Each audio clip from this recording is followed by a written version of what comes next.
And meanwhile, tensions boiling over within the MAGA movement tonight after billionaire Elon Musk lashed out at a segment of its supporters. On social media, Musk calling them, quote, contemptible fools who should be purged from the Republican Party.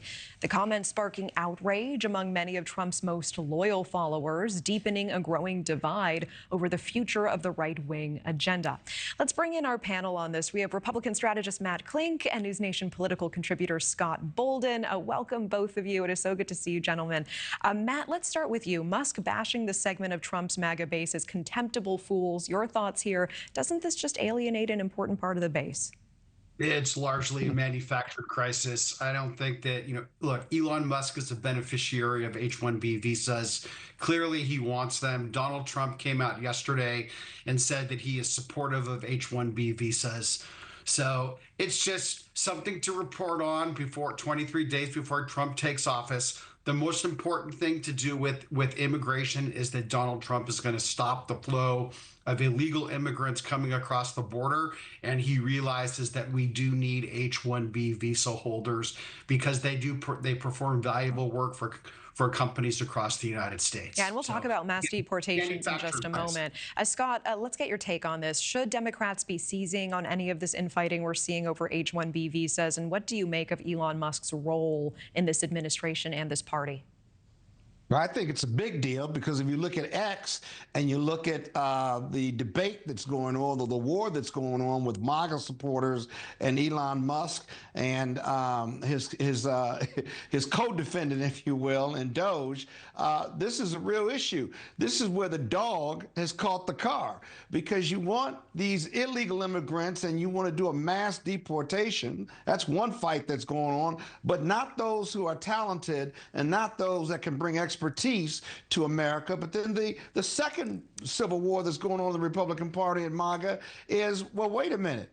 Then Elon Musk goes on to attack the intelligence or the development of American technology or intelligence compared to those who get H-1B visas, and going so far as to call them not deplorables, but close to it, if you will. And if that's not a rift in the tech billionaires who are new friends of Donald Trump, who are influencing him, and the MAGA supporters who are working class white Americans, the majority of them, I'd say you have a big rift. That's something to report on, but that's a civil war going in the Republican Party itself. We'll see what happens, but you knew this was going to happen. You knew this was going to happen. I don't have to try. I'm just repeating what I've been reading and what's going on with the Republican Party. So, Matt, let's talk about mass deportations. What role do you expect the military to play?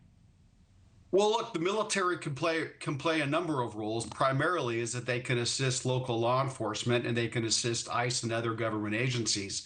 They will perform a value-added role.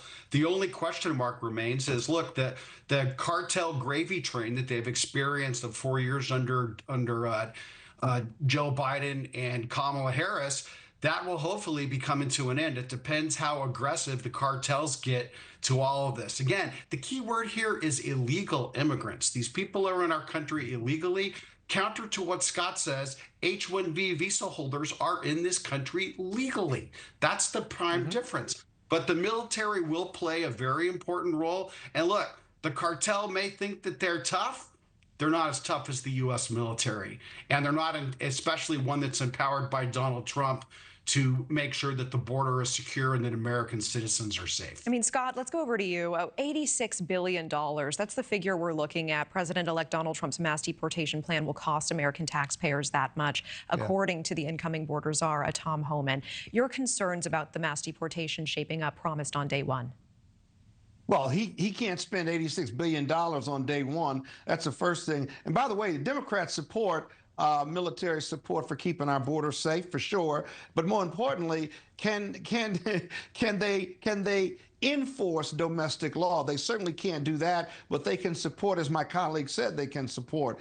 But where's the $86 billion coming from? Congress is going to have to authorize that money, and until they do authorize that money, maybe you tap DOD funds. But the problem is, where is the funds going to come from? What are you going to do with these mass deportations? And by the way, the one thing none of us are talking about is that the people who have been subject to catch and release over the last 4 years, those individuals have constitutional rights, hearings before the judiciary, as well as immigration, who have a right to have their asylum cases heard. You're just going to mass deport them as well? I don't think so. The ACLU is going to be in court then, and they're probably in court right now, challenging all of this that's to be after January 20th. One quick note, though, let's be real clear about whether these are invaders or not. Under the Biden administration, and these are ICE numbers, they've deported more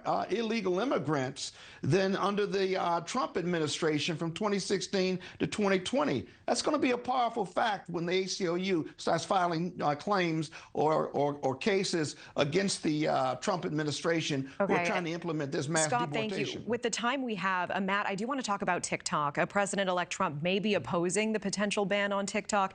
Do you think other Republicans in Congress will follow suit here, or are they going to stand firm on a ban? Do you think Trump should ban TikTok or not? Well, I think his response was pretty measured. All he said was that right now the ban is supposed to go into effect on January the 19th, which is a day before he takes office.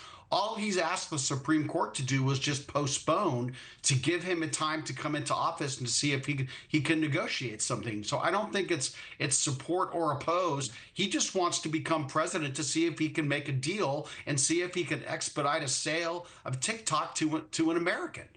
Republican strategist Matt Klink, News Nation political contributor A. Scott Volden. Appreciate you both. Good to see you. Happy New Year. Happy New Year.